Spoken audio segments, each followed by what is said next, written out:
RPSC सदस्य colonel Kesari Singh ने coaching संस्थानों को चेतावनी दी है। उन्होंने कोचिंग संस्थानों को चाहिए कि वो अभ्यर्थियों की भावनाओं से नहीं खेले। ये कहा, आज राजस्थान में 4 से 5 हजार करोड़ की कोचिंग इंडस्ट्री खड़ी है, लेकिन हमें ये समझना है कि हम बच्चों की भीड़ को ठगने के लिए नहीं बैठे हैं।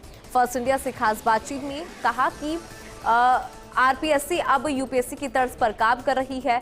हर भर्ती परीक्षा को समयबद्ध और पारदर्शी तरीके से करवाया जा रहा है। केसरी सिंह से खास बातचीत की स्पेशल कॉरेस्पॉन्डेंट दिनेश कसाना ने। देखिए,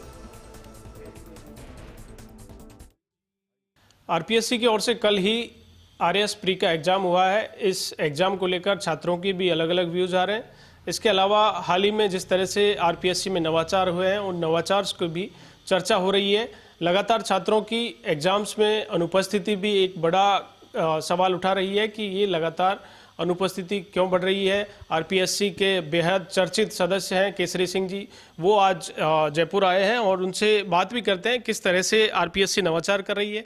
और अनुपस्थिति का सबसे पहला सवाल यही है सर कि अनुपस्थिति जिस तरह से एग्जाम्स में बढ़ रही है, उसको लेकर क्या कारण आरपीएससी सोचती है और क्या मानते हैं सर? जय हिंद। देखिए, सबसे पहले तो मैं मेरे सारे युवा साथियों को बोलना चाहूँगा कि शाबाश, आप लोग बहुत अच्छी मेहनत कर रहे हैं और बहुत ज़्यादा पॉजिटिव हमारे पास में कमेंट्स आ रहे हैं। एक तो हमारी सरकार जो वर्तमान जो रूप है वो बड़ा सकारात्मक है।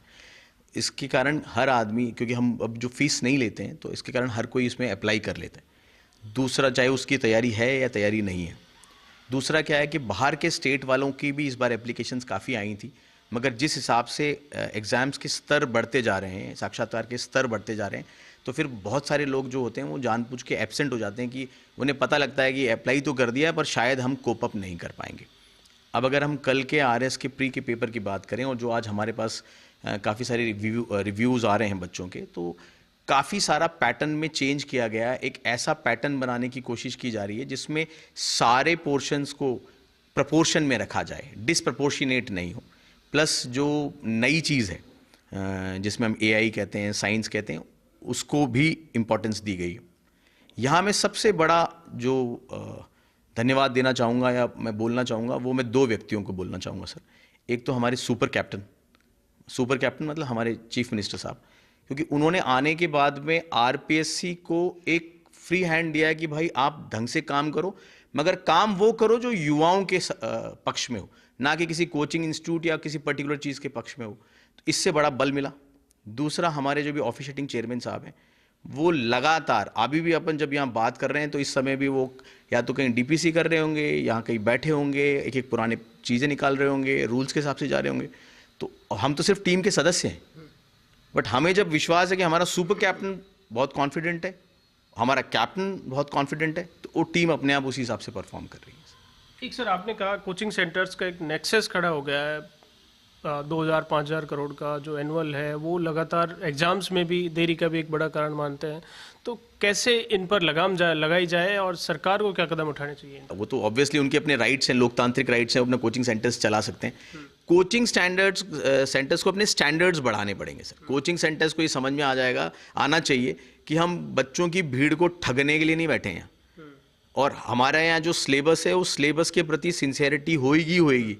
कुछ भी पूछा जा सकता है। सेल्फ स्टडी का जो कॉन्सेप्ट है वो इन्होंने कहीं ना कहीं जाके तोड़ दिया है। वो बच्चे सुन के आते हैं, उसी के दिए हुए नोट्स पढ़ते हैं और वही उनको दिमाग में रहता है, क्योंकि टाइम तो उतना ही होता है दिन के अंदर, उनको बाकी चीज़ें भी कवर करनी होती है। वो जो खुद बैठ के पढ़ने की जो कला है ना, 2-2, 3-3, 4-4 घंटे किताब को नए रूप से अंदर घुस के, वो जो डिस्ट्रॉय हुई है, वो शायद अब कोचिंग सेंटर्स को समझ में आ जाएगा। वो बोलेंगे बच्चों को कि भैया आप जाओ, 1 दिन 2 दिन तुम अपनी खुद की पढ़ाई करो। ये कहा भी जाता है कि पिछले वर्षों में जिस तरह से लगातार पेपर आउट हुए, डेमी कैंडिडेट्स की बात सामने आई, तो अब किस तरह की ट्रांसपेरेंसी देखी जा रही है और क्या नवाचार बोर्ड की ओर से किए गए हैं जिसके चलते 55%, चूँकि 45% अनुपस्थिति एग्जाम्स में लगभग देखी जा रही है? देखिए, अभी इस बार जो कॉन्फ्रेंस हुई जिसमें प्रशासन, जो आप जिला प्रशासन जिसे अपन बोलते हैं, जो एग्ज़ाम कंडक्ट करवाते हैं, उसकी उस प्रेस क्या बोलते हैं वीडियो कॉन्फ्रेंस में, वीसी में सीएम साहब खुद आए थे। आप समझ रहे हैं? इसका मतलब उनको एक मैसेज क्लियर है कि वी आर सीरियस, हम इसको ऐसे मजाक में नहीं ले रहे हैं। तो प्रशासन को भी पता था कि भाई एकदम एक एक चीज़ चेक कर रही है, टाइम से एग्जाम कंडक्ट हो रहा है, handling of papers is very important. Printing press से निकलकर और बच्चे की टेबल पर पहुंचने का जो प्रोसेस है उसके ऊपर प्रशासन जिम्मेदार है। तो प्रशासन के ऊपर इस बार दबाव था कि बिग बॉस देख रहे हैं ऊपर से, है ना, सुपर कैप्टन देख रहे हैं ऊपर से, तो इसलिए हर चीज़ इम्पोर्ट बड़े तरीके से। दूसरा क्या है कि अब धीरे धीरे डमी कैंडिडेट्स का जो मामला था, जो काफ़ी मतलब सिस्टम को स्पॉइल किया हुआ था, वो ऑलमोस्ट मतलब कहते हैं ख़त्म सा हो गया है।